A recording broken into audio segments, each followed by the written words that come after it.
leavings and partings. Sometimes he could no longer see the dead. It had begun a month or two previously, in April or in May. At first, it had happened only occasionally, but now it seemed to be happening more and more. The world was changing. Bod wandered over to the northwestern part of the graveyard, to the tangle of ivy that hung from a yew tree and half blocked the far exit from the Egyptian walk. He saw a red fox and a large black cat with a white collar and paws, who sat conversing together in the middle of the path.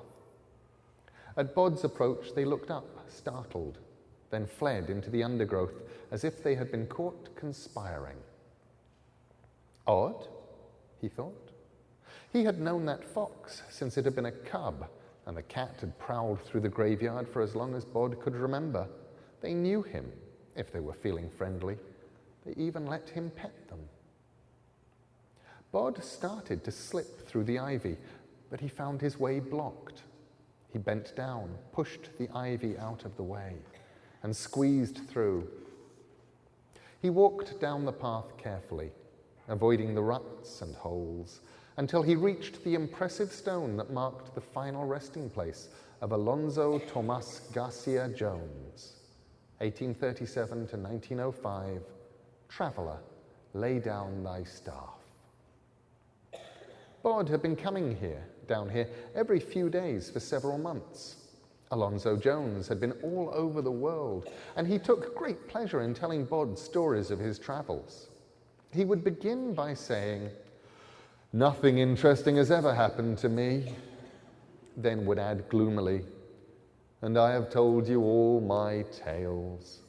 And then his eyes would flash, and he would remark, "Except, did I ever tell you about," and whatever the next words were, "the time I had to escape from Moscow," or "the time I lost an Alaskan gold mine worth a fortune," or "the cattle stampede on the Pampas," Bod would always shake his head and look expectant, and soon enough his head would be swimming with tales of daring do and high adventure, tales of beautiful maidens kissed, of evildoers shot with pistols or fought with swords, or bags of gold, of diamonds as big as the tip of your thumb, of lost cities and of vast mountains, of steam trains and clipper ships, of pampas, oceans, deserts, tundra.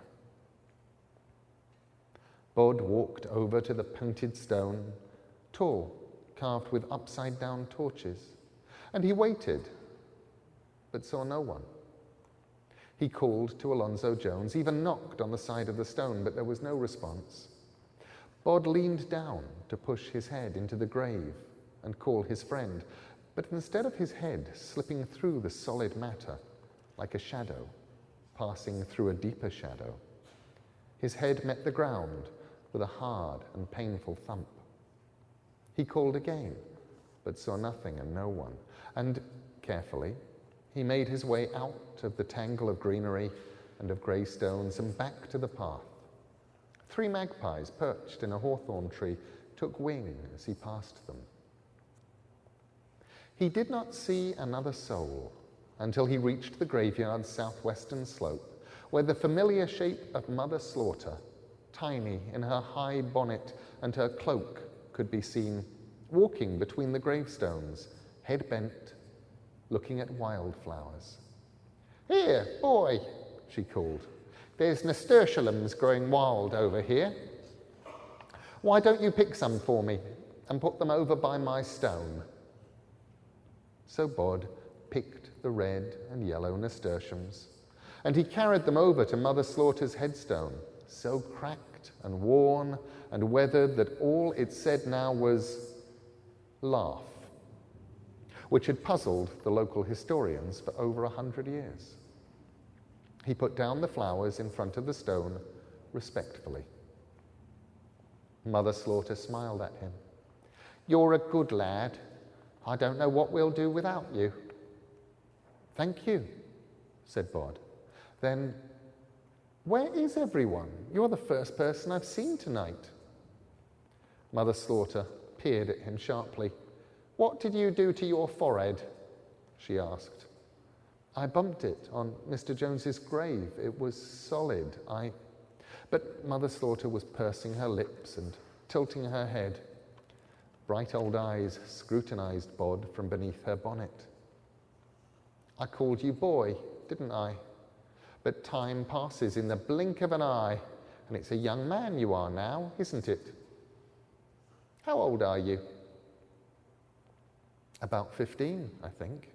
Though I still feel the same as I always did, Bod said, but Mother Slaughter interrupted. And I still feels like I'd done when I was a tiny slip of a thing making daisy chains in the old pasture. You're always you, and that don't change.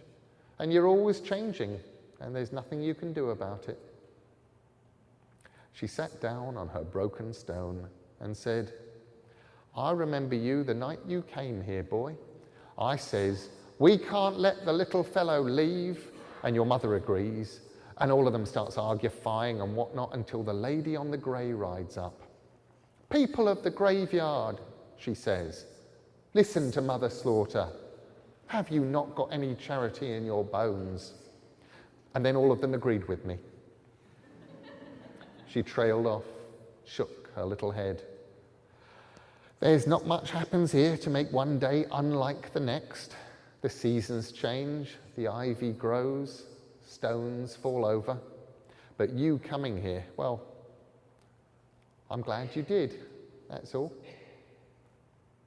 She stood up and pulled a grubby piece of linen from her sleeve, spat on it, and reached up as high as she could and scrubbed the blood from Bod's forehead. There, that ought to make you look presentable, she said severely, seeing as I don't know when next I'll see you anyway. Keep safe. Feeling discomforted in a way he could not remember having felt before, Bod made his way back to the Owens' tomb and was pleased to see both of his parents waiting for him beside it. As he got closer, his pleasure turned into concern. Why did Mr. and Mrs. Owens stand like that, arranged on each side of the tomb, like characters from a stained glass window? He could not read their faces. His father took a step forward and said, Evening, Bod. I trust you are keeping well. Tolerably well, said Bod, which was what Mr. Owens always said to his friends when they asked him the same question. Mr. Owens said, Mistress Owens and I spent our lives wishing that we had a child.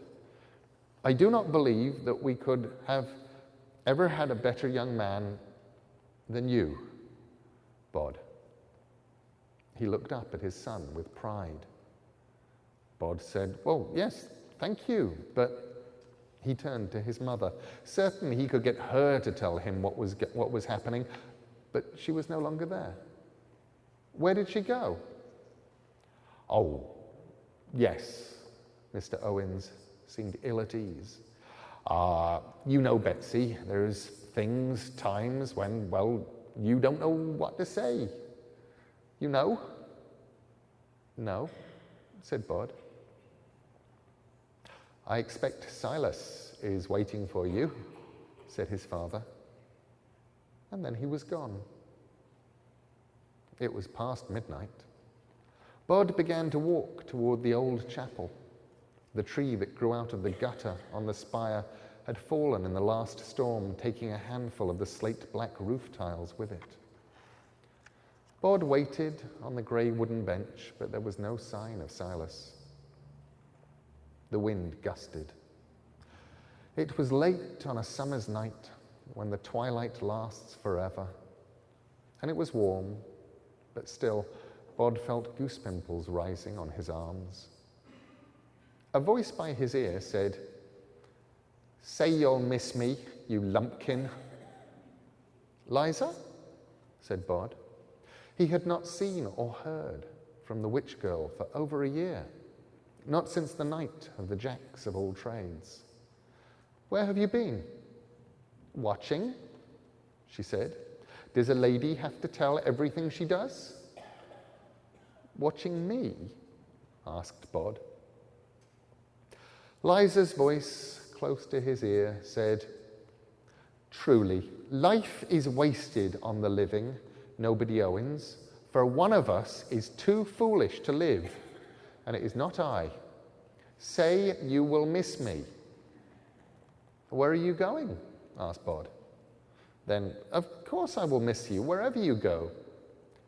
Too stupid, whispered Liza Hempstock's voice, and he could feel the touch of her hand on his hand.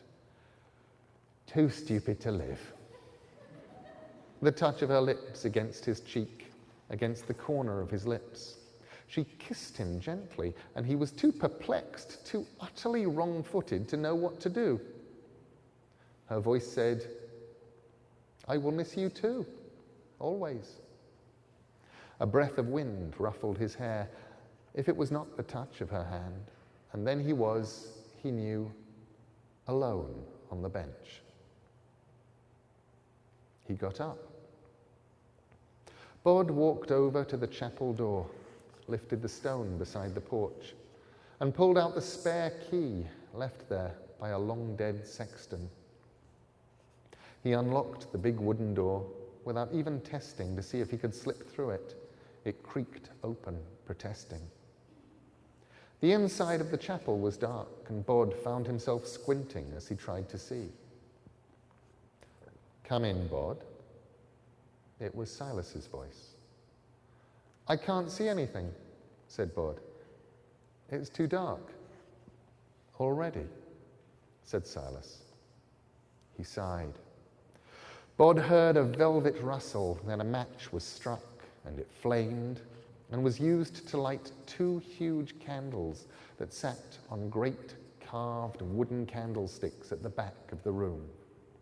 In the candlelight, Bod could see his guardian standing beside a large leather chest of the kind they call a steamer trunk, big enough that a tall man could have curled up and slept inside it.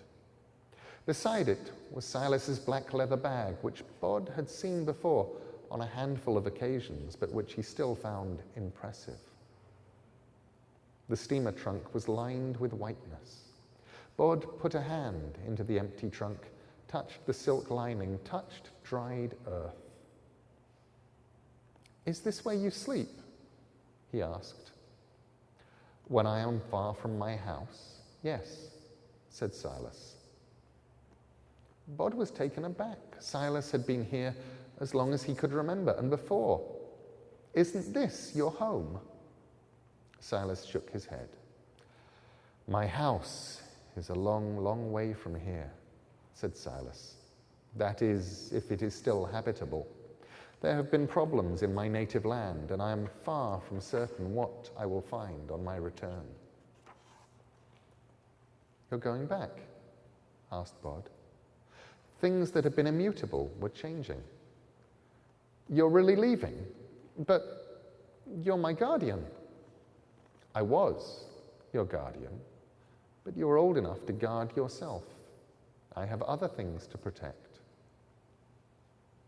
Silas closed the lid of the brown leather trunk and began to do up the straps and the buckles. Can't I stay here, in the graveyard? You must not, said Silas, more gently than Bod could remember him ever saying anything. All the people here have had their lives, Bod, even if they were short ones. Now it's your turn. You need to live. Can I come with you? Silas shook his head. Will I see you again? Perhaps. There was kindness in Silas's voice and something more. And whether you see me or not, I have no doubt that I will see you. He put the leather trunk against the wall, walked over to the door in the far corner. Follow me. Bod walked behind Silas, followed him down the small spiral staircase to the crypt. I took the liberty of packing a case for you, Silas explained, as they reached the bottom.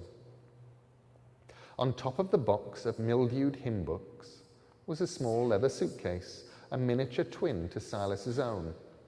Your possessions are all in there, said Silas. Bod said, tell me about the honor guard, Silas.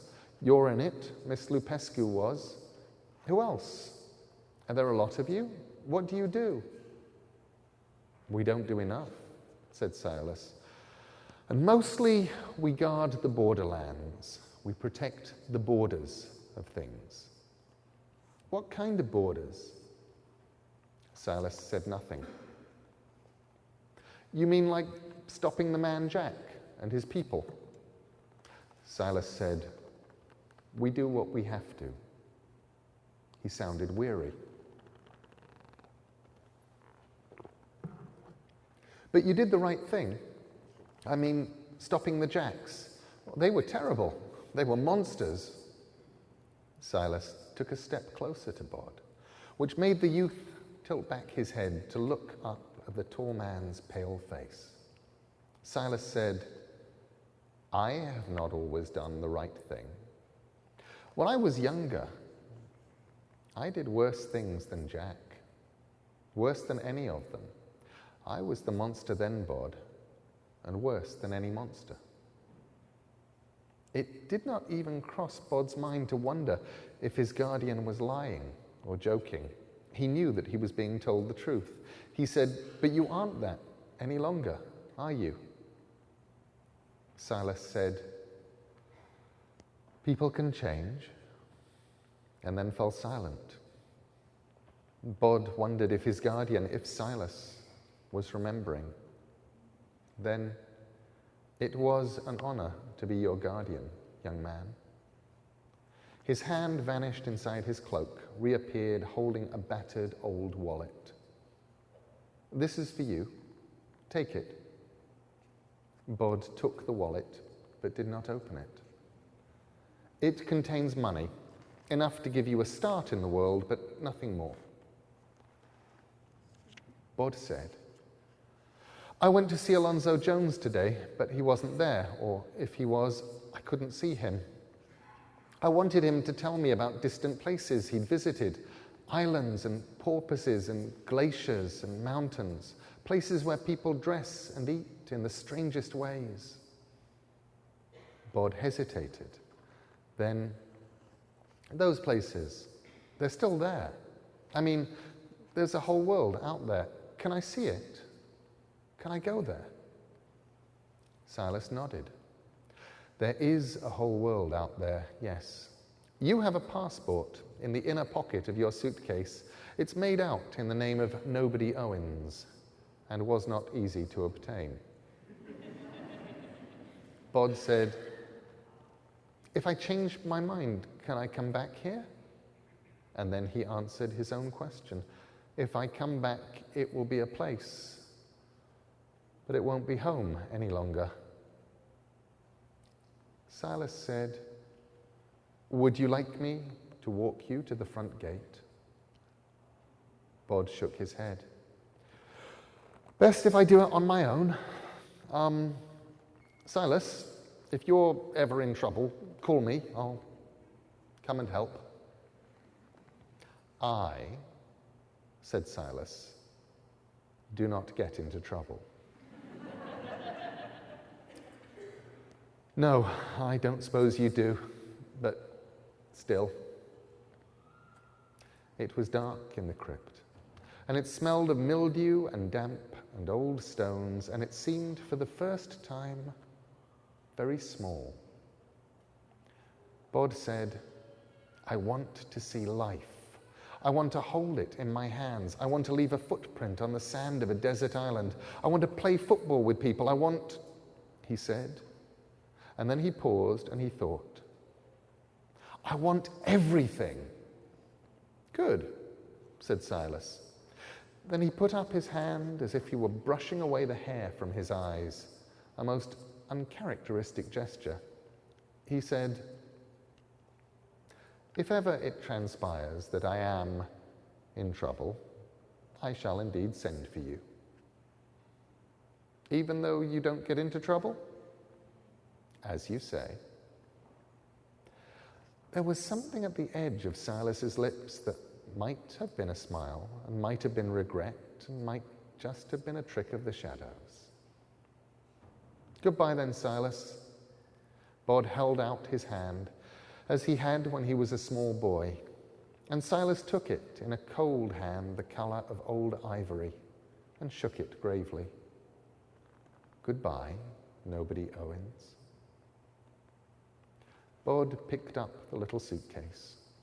He opened the door to let himself out of the crypt, walked back up the gentle slope to the path without looking back.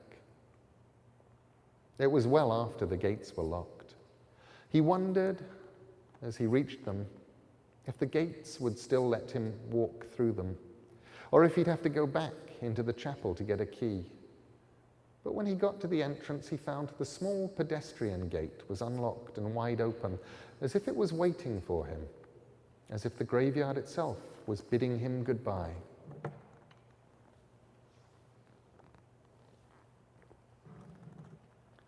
One pale, plump figure waited in front of the open gate, and she smiled up at him as he came towards her, and there were tears in her eyes in the moonlight.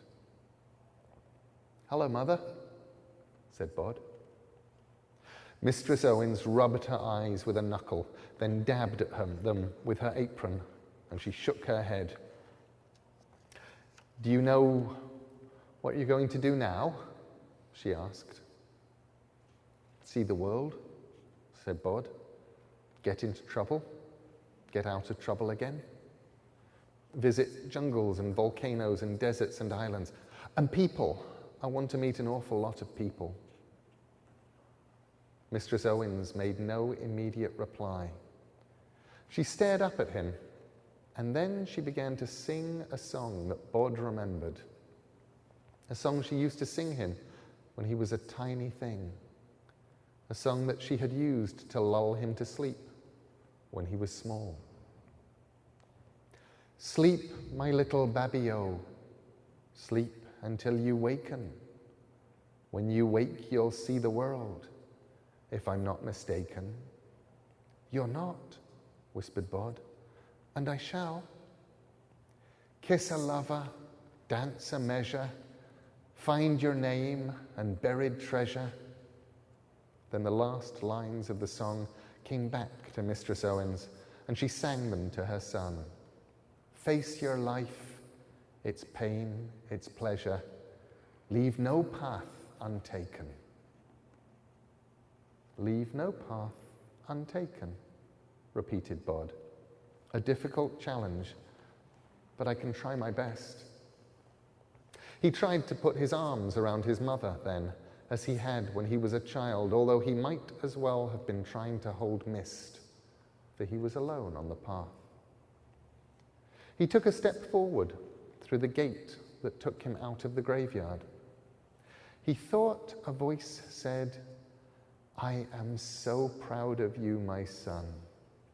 But he might, perhaps, have imagined it. The midsummer sky was already beginning to lighten in the east, and that was the way that Bod began to walk, down the hill, towards the living people, and the city, and the dawn. There was a passport in his bag, money in his pocket. There was a smile dancing on his lips, although it was a wary smile, for the world is a bigger place than a little graveyard on a hill. And there would be dangers in it, and mysteries. New friends to make, old friends to rediscover, mistakes to be made, and many paths to be walked before he would, finally, return to the graveyard, or ride with the lady on the broad back of her great grey stallion. But between now and then, there was life, and Bod walked into it with his eyes and his heart wide open.